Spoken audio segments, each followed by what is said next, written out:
Hello, Scorpio, Sun, Moon, Rising, and Venus signs. Kamusta kayo? Sana po nasa mabuti kayong kalagayan.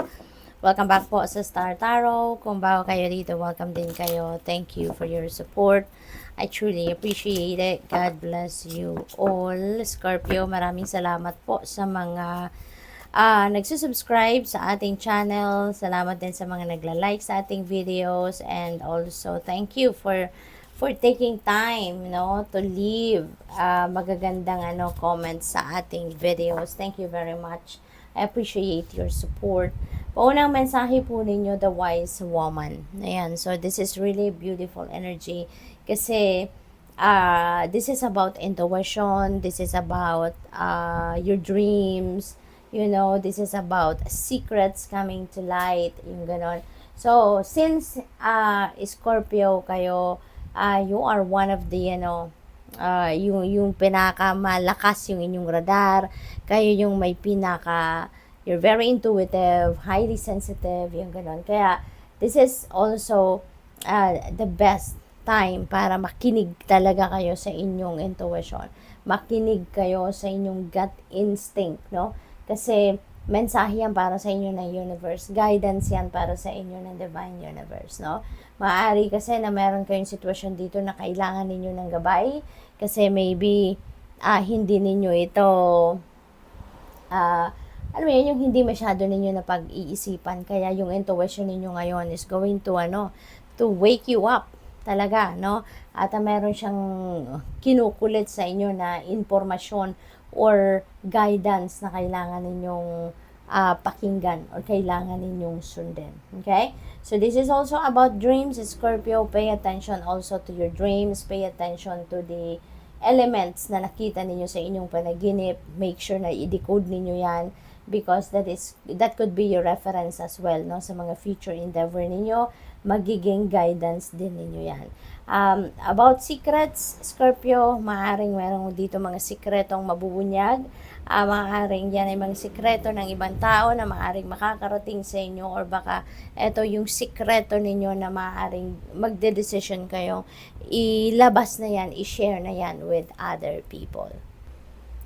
So, what else? We have a keeper of challenges. Ayan. So, parang maaaring meron kayong iniisip, baka malalim ang iniisip ninyo, Scorpio. Maybe there is something na nagbabother sa isip ninyo sa ngayon, no? This could be something na baka kailangan ninyong pagdesisyonan, maybe decision making ito na nagbabother sa inyo and maybe hindi ninyo to parang hindi madali para sa iyo siguro, no? Ang kailangan ninyong pagdesisyonan na sitwasyon. So, if you feel like you need someone, no, para makausap ninyo or mahingian ninyo ng advice, then go for it, Scorpio, okay? Kung alam ninyo na makakatulong sa inyo na maghingi kayo ng advice from other people, then go for it, okay?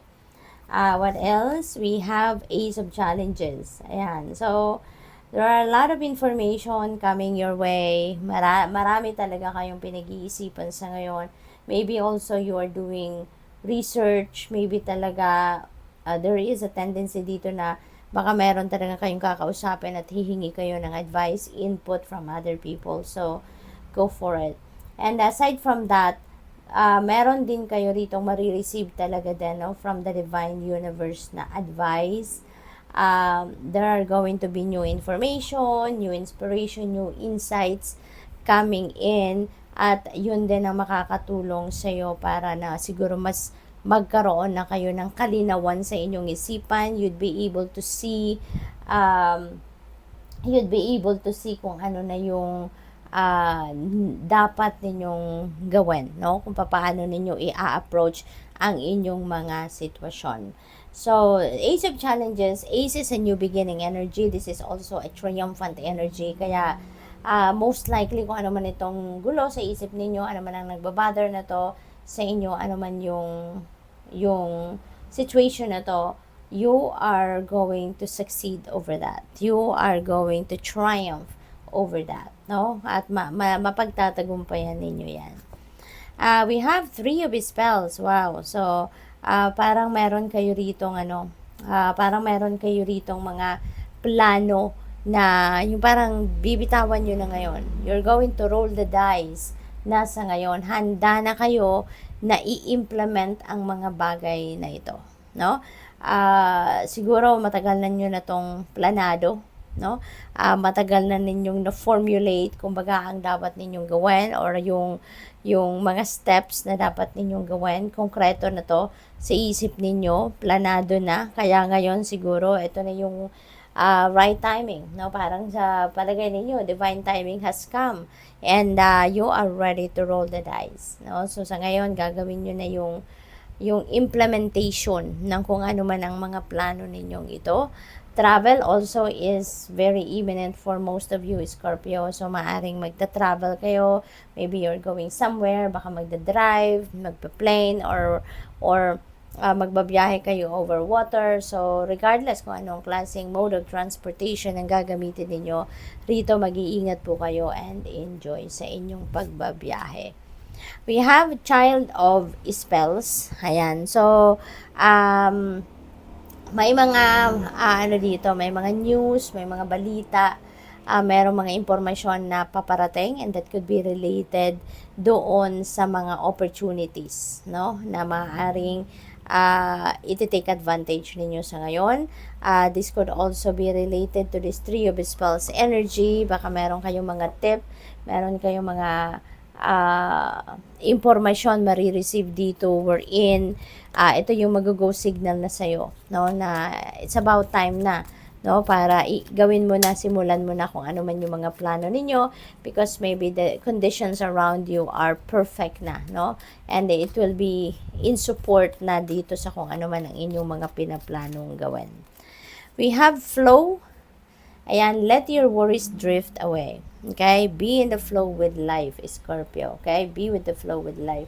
Kasi, maaaring sa ngayon, siguro na re-realize ninyo na it's about time na to just go with the flow with life. Maaaring na-realize nyo na it's about time na para mag-surrender na kayo sa universe, mag-surrender kayo sa Panginoon, and just allow the destiny to unfold organically.